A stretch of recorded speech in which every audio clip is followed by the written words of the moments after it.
This is the Roberto De Zerbi tactic that scored 4.97 goals in testing and actually went invincible. So let's get into it, but first, if you do enjoy the videos, please do leave a like, drop a little subscription, and turn on that wonderful little notification bell. But let's crack on with the testing, and let's just see what this done. So first off is going to be the powerhouse, if you want to say a powerhouse. Not really, but in their division, they are very dominant. That is going to be Shakhtar over in Ukraine, where we absolutely dominated the league here. You can see we played 30 games, won 29, and drew 1, and that was a 0-0. So if we even would have got 1 goal in that game, it would have been a perfect 30 out of 30 sweep, which is very rarely seen across any FM save, but we do love to see that. You can see some of the goal scorers here, nothing too incredible. It was a very joint effort, a lot of players contributing with 20 goals, 23 goals, or not 23, 21 goals, 19 goals. You know the vibe. I like to get as many players involved as I can. In terms of the team stats, 149 league goals with just 20 conceded, picking up 0 red cards, although being 7th worst for picking up yellow cards. But as long as we're not getting reds,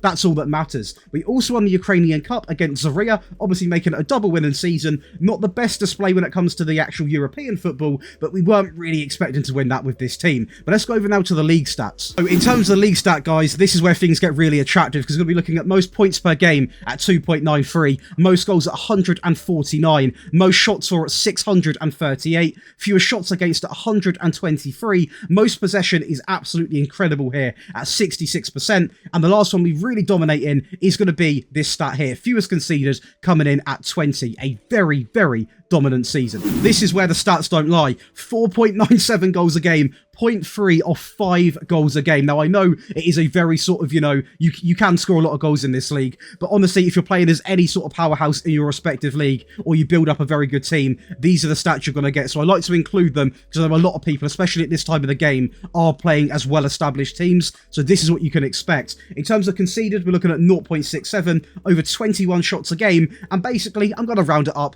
a 90% pass completion. Up next is going to be Brighton. Now, with this team, it still was a very, very good season. Obviously, not expecting to win the Premier League, and we didn't win the Premier League, but we did finish in 3rd place, a point off finishing 2nd, to be exact, and that top 4 spot is simply all that matters. It is going to be Evan Ferguson who carried the bulk load of the goals, to be honest with you, as to be expected, but to be fair, Fatty also picked up the highest match rating, and Pascal Gross with the most assists, so that is also some positives to see. In terms of the actual team stats, we're looking at 90 goals scored, 35 conceded, and just the 1 red card. These two stats are actually very impressive now, because obviously we're nowhere near to be, we shouldn't be up there, we shouldn't be scoring more goals than, Chelsea, Arsenal, Liverpool, possibly even United and Tottenham, but we've completely proved everyone wrong. We've scored more goals than the majority, apart from Man City, which I think's a given, and in my opinion, they're really, really good stats to take through. And not only just finishing 3rd probably wouldn't have been good enough for me to actually consider this a good tactic, but the fact we've also won the FA Cup against Newcastle and the Carabao Cup against Nottingham Forest, they are 2 massive trophies for this Brighton team, alongside of Champions League qualification. Going over to the team stats, it's not going to be a ridiculous amount to brag about. Decent level of possession does remain in the team at 55%, but the one thing we did sort of shine in is going to be the most shots for. That is going to be more than Manchester City at 593, so we're not afraid to have a crack at goal, and that's probably why we scored quite a decent amount of goals. But going over to the data hub, and just to prove that you can still get very good results with this tactic, with a team that, are good, but definitely not sort of in that top 4 shout in the game, I would say, 2.37 goals a game, conceded at 0.92, so still way under a goal a game, over 15.5 shots a game, and a pass completion basically, again, coming in at 90%. And also, the tackle-win ratio, very, very high, which we do love to see. And lastly, and this is not going to look attractive for the stats at all, but this is to really prove what you can do with this tactic in certain leagues. This is going to be a team, Sassuolo, by the way. I believe they are predicted to finish 10th or 12th. One of them two, I'm pretty sure. It might be 12th. Do correct me if I'm wrong, but we had a ton of grit with this team. You can see here it wasn't the most flawless season, but we did win the entire Serie A, which is absolutely incredible, and become runners-up in the Italian Cup. Now, in terms of the stats, it's not going to look the most attractive, but we were so good at defensive stuff with this team, and it was mainly down to the possession we had, more than, being the best defensive tactic. Because we can control the game so well, you are able to concede very, very few goals. Now, in terms of the league table, it's going to be so tight. Obviously, Fiorentina literally joined on points with us, and we just about beat them on the goal difference, which was quite lucky, considering we were actually 4th best at scoring the goals. But really, realistically, we got over the line. I wanted to include this in here. I was a little bit skeptical because I was like,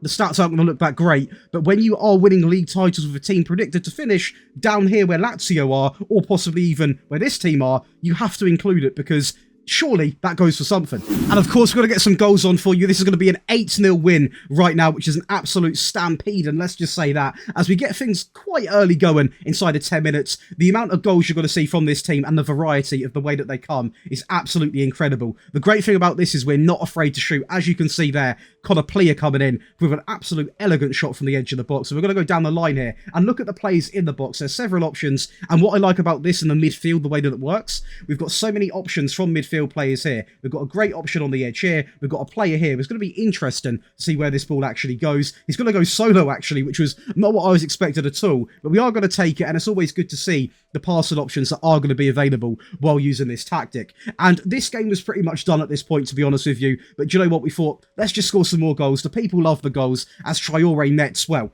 This guy just couldn't stop. He literally couldn't stop scoring the entire season, to be fair to him. As we are now going to put a great play down the left-hand side, zip it back in the middle, kind of at the keeper, but when it's coming at that pace, you can't really expect him to stop. This time down the right-hand side, using the cutback option, going to go inside, drive it. Incredibly lucky, that one. It sort of bounces out of the keeper's hands, but we're going to take it. At this point, the keeper probably wanted to go home and have a shower because he'd already conceded 7. And the last goal there, a great goal. So it is now going to be time to break down the tactics. As always, we've got a normal version, an attacking variant, and a defensive variant. I would recommend getting all 3 if you can, because it is going to make your gameplay quite significantly easier. And I do want to quickly thank all of the names coming down the screen right now. These are going to be the new or existing Patreon members. Patreon is a great way to support the channel, and also you get over 7 perks for yourselves, so it's really good. You obviously get access to all 3 of these files in one simple download. You get videos and the tactics early. You get priority in the tactic and the rebuild requests. You get one-on-one tactical help. You get loads of stuff. You get enrolled to giveaways. Absolutely loads of stuff we've got going on over there. Definitely worth checking out. The link is going to be in the description. But let's go ahead and break down the first version. So we're going to kick things off then with the goalkeeper, who is going to be on support, simply on the default instructions. So nothing too incredible to start things off. Going over to the inverted wingback on support. Now, last year, I actually did just have a normal wingback, but I told him to sit narrower, and it worked really, really well. But this year, I actually opted to have the inverted wingback because it sort of suits the style a lot more, in my opinion, and it worked very well inside of the game. And on him, you simply want him on support, on tackle harder. The next player is going to be a ball playing defender, who is simply going to be on defend, on dribble less, and next to him a ball playing defender simply on the default instruction. So quite easy so far. The left back is not going to be inverted. He is, however, going to be on sit narrower, and that is going to be a wing back simply on the support of instruction. Going up to the midfield too. Now, this is where I really have to get the thinking cap on, because there's quite a few roles you could argue could be in this team. You could argue this should be a DM, for example, and possibly you could be right. But for a mixture of getting realism and a tactic that actually works, I've opted for a deep line playmaker simply on the support of instruction. By far, my favourite role in midfield in these deeper areas, because they defend well and also they do make very progressive passes. And without one, half of the goals we scored, I don't know even the chances would have been created. So very good to have this role in the team. And next to him is going to be a Volante on support, on dribble less and tackle harder. So quite a risk-free midfield too, in my opinion. We've got quite a restricted Volante, telling him to dribble less, and that's simply because it helps maintain possession and not be wasteful with the ball. On the right-hand side, we're going to have the winger on support, on cross-aim centre, and also tackle harder. So we are naturally going to see this player sort of making underlap and runs, drifting into midfield, shall I say, sorry, because what will happen is this Volante is going to push forward on some occasions, despite being on dribble less, so he'll sort of drift up into this pocket of space here, and the beautiful thing is, this inverted wing-back is almost going to cover that area, so that is why he is in the team. In the middle, we're going to have the shallow striker simply on the default instructions, and on the left-hand side, we're going to have the inverted winger on support, on cross-aim centre, and tackle harder. And obviously with this player, he is going to cut inside with the ball, and this wing-back is naturally, he's not going to be always out wide, because he obviously is going to be sitting narrower, but he is going to make sort of a run here to link up with him. So it works very well on either side of the field, both offers something very different, and before I see the comments, I can see it coming. Can you switch things round? Yes, you can. If you want to switch things around and sort of alternate it, you can do that and it would still work very well. And to finish it off, the pressing forward, who is simply going to be on attack. So over to the team instructions then. Now this is actually based off a tiki-taka style, so ignore this. It's on clean slate because I'm going to show you as we go through to actually explain what I'm doing. And we are going to opt for a positive mentality to kick things off. Now the first thing we're going to do is we're going to have it on fairly wide because it can look a bit like a narrow formation, so for a little bit more width is very, very crucial in this team. We're also going to have pass into space because although we want to have good levels of possession, this option here is very, very good with this tactic because there's loads of players making runs and loads of players running into space, therefore it makes sense to have it on. In terms of the fullbacks and just overlapping in general, we're going to overlap on the left on the outside, and on this side we're actually going to have an underlap, which is where we see that inverted wing back really get involved, and we're going to play out from the back and make it a very, very good tactic in terms of getting the defence nice and comfortable on the ball and getting them creating chances as well. In terms of the passing, we're going to opt for a shorter style, and in terms of the tempo, we're going to go with a slightly higher tempo. So it's not completely maxed out, this tactic. It's not going to be ridiculously strenuous on your players, but as I like to say in every video, make sure you've got the correct training in place and you will not have any issues at all.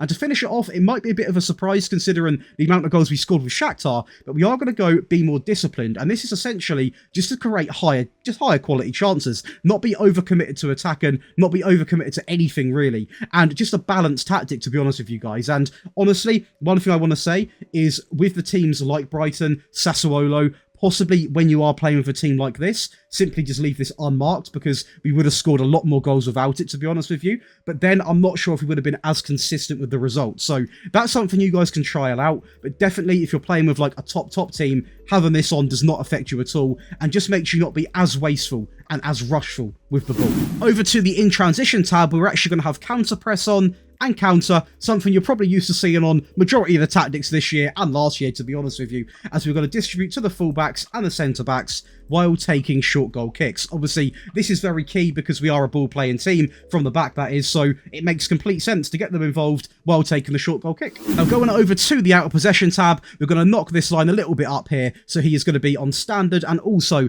the high pressing line of engagement. We're going to go to more often and prevent short goalkeeper distribution. So quite basic in terms of the out of possession, but it works really well. Don't fix what's not broken. Is that the saying? I think it's the saying. But that is going to give you the default version, the player roles and the team instructions. We're going to watch a few more highlights, then go over the attacking and defensive versions. Be sure to check them out. It's going to be a good example of a game where we beat a team which could have been a very, very tough challenge. That is going to be Newcastle in the cup final, the FA Cup final, I believe, as we actually win in 5-1 fashion. Great link-up play there between the forward players, and you're going to see it again. Matoma now has several players in the box to play the ball to. Now, for granted, this guy's sort of off limits, but these two here, we've also got a player at the back post, which is going to be Ansu Fati. What's he going to do? He's going to square it, gets a lucky goal in the end. Ferguson gets a tap in, but just seeing the options in that box is really good to see and explains how well this tactic actually can work. Now, going over to the right-hand side, Ansu Fati absolutely dominating the right-hand wing, plays a ball in into Ferguson. De Bruyne can do essentially nothing.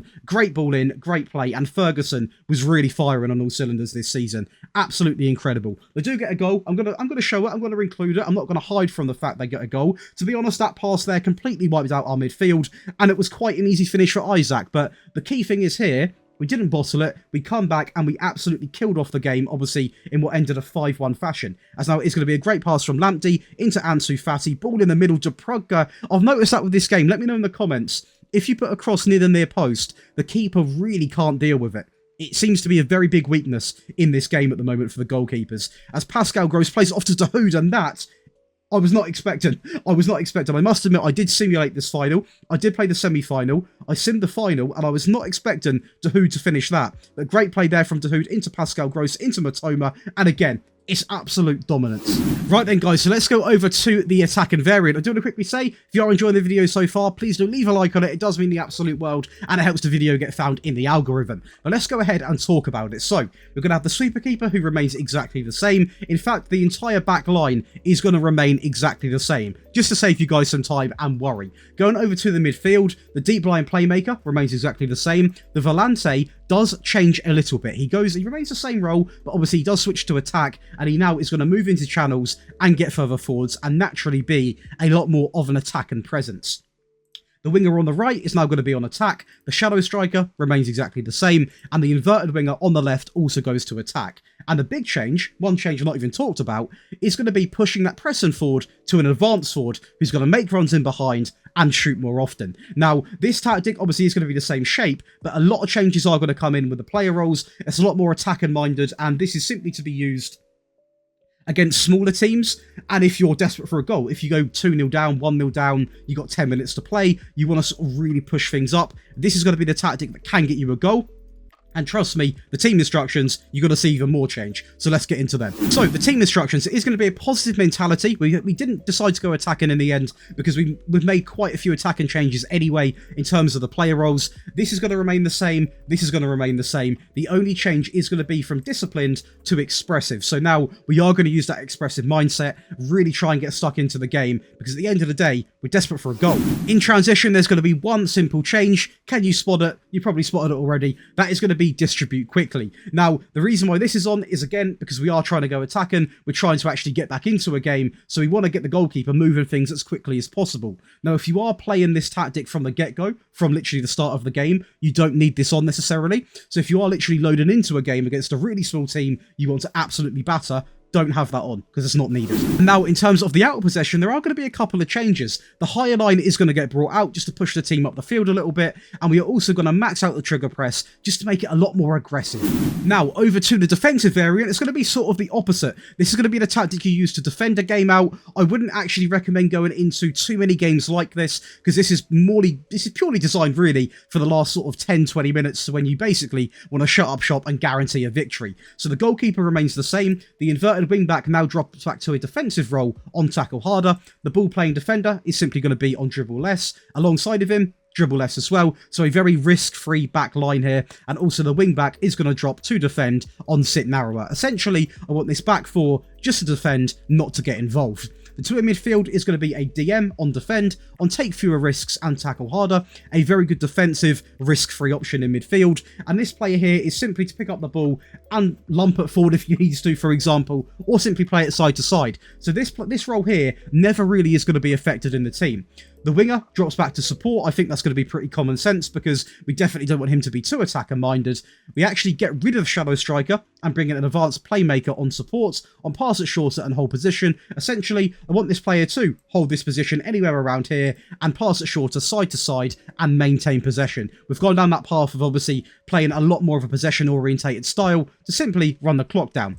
And the left-hand side, the inverted winger goes back to a supportive role, and the pressing forward actually also drops to a supportive role. So essentially, a lot of supportive roles going on, and it's just going to make the team a lot more balanced, a lot more defensively minded, but also have enough to go forward if we need to.